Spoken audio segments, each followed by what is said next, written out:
नमस्कार मंडळी, new kitchen 3 star चॅनलमध्ये आपलं सर्वांचं स्वागत आहे. दूध घेतलं, दूध गरम करून घेतलं आणि थोडंसं कोमट करून पण घेतलं. आता मी त्याच्यामध्ये 1 चमचा दही घालून घेते, कारण ह्या दुधाचं आपल्याला दही करायचं आहे. अशा पद्धतीनं थोडं दही टाकून मी हलवून घेतलं. बघा, अशा पद्धतीनं हलवून घ्यायचं. थोडं ते दही टाकलेलं मिक्स करून घ्यायचं. अशा पद्धतीनं हे घेतलेलं आहे. आता मी त्याच्यामध्ये एक छोटंसं प्लेट झाकून ठेवते.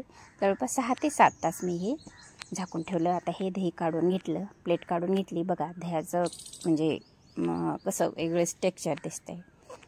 आपण 1 चमचा घेऊ आणि त्या चमच्याच्या सहाय्याने आपण हे दही कसं झालं आहे, पातळ झालं की घट्ट झालं हे बघून घेऊ. चला, बघा, अशा पद्धतीने हे दही झालेलं आहे. बघा, घट्ट झालं आहे, व्यवस्थित झालं आहे. आपण घरी केलेल्या गोष्टीचा वेगळाच आनंद असतो.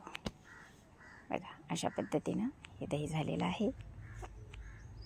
हे दही मी एका सुती कपड्यामध्ये जवळपास 6 ते 7 तास बांधून ठेवलं. त्याच्यातलं पाणी पूर्णपणे निसरून गेलेलं आहे आणि खाली हा चक्का राहिलेला आहे.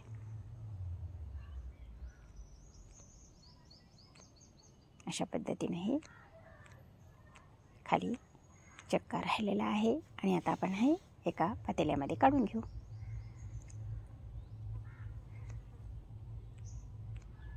बघा, अशा पद्धतीने हे बघा किती छान पफी झालेले, व्यक्ती मऊसूत झालेला अगदी.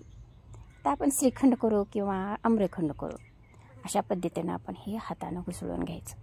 हातानं घुसळलं तर त्याच्यातल्या छोट्या छोट्या सुद्धा गुठळ्या कमी होऊन जातात आणि आपल्याला समाधान वाटतं की खरंच म्हणजे आपण जे केलं ते व्यवस्थित केलेलं आहे. अशा पद्धतीने हे घुसळून घ्यायचं. घेतल्याच्या नंतर आपण त्याच्यामध्ये जवळपास 2 टेबलस्पून मी ह्याच्यामध्ये साखर टाकलेली आहे. पिठी साखर टाकलेली नाही आहे ही मी. आपण दररोज जी साखर वापरतो तीच साखर टाकलेली आहे. आणि साखर टाकल्यानंतर सुद्धा तो हातानंच घुसळून घ्यायचं व्यवस्थितरित्या.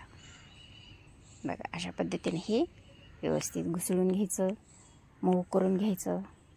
कारण मोठी साखर असल्यामुळं लगेच विरघळत नाही, म्हणून आपण आता त्याच्यावर एक प्लेट झाकून घेऊ आणि हे एक 10 मिनिट आपण झाकून ठेवू. 10 मिनिटाच्या नंतर मी हे काढून घेतलेलं आहे.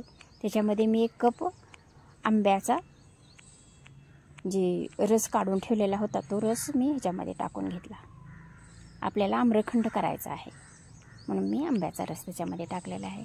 इलायचीची पूड टाकली 1 टीस्पून आणि हे दुधावरची साय होती, त्या साईमध्ये मी केसर टाकून 15 ते 20 मिनिट हे ठेवून दिलं होतं आणि असा कलर झालेला आहे. मी ते पण ह्याच्यामध्ये टाकून घेतले. कधी पण आपण श्रीखंड करत असताना हे जे साय वगैरे असते अशा पद्धतीनं घोटून याच्यामध्ये घालून घ्यायचं, कारण आपल्याला त्याचं टेक्स्चर वगैरे व्यवस्थित येतं. बघा, कलर किती छान वाटतं, किती एमी दिसत आहे. बघा, खरंच आपण स्वतः केलेली गोष्ट ही खरंच समाधानकारक असते. मी त्याच्यामध्ये आता ड्रायफ्रूट टाकून घेते.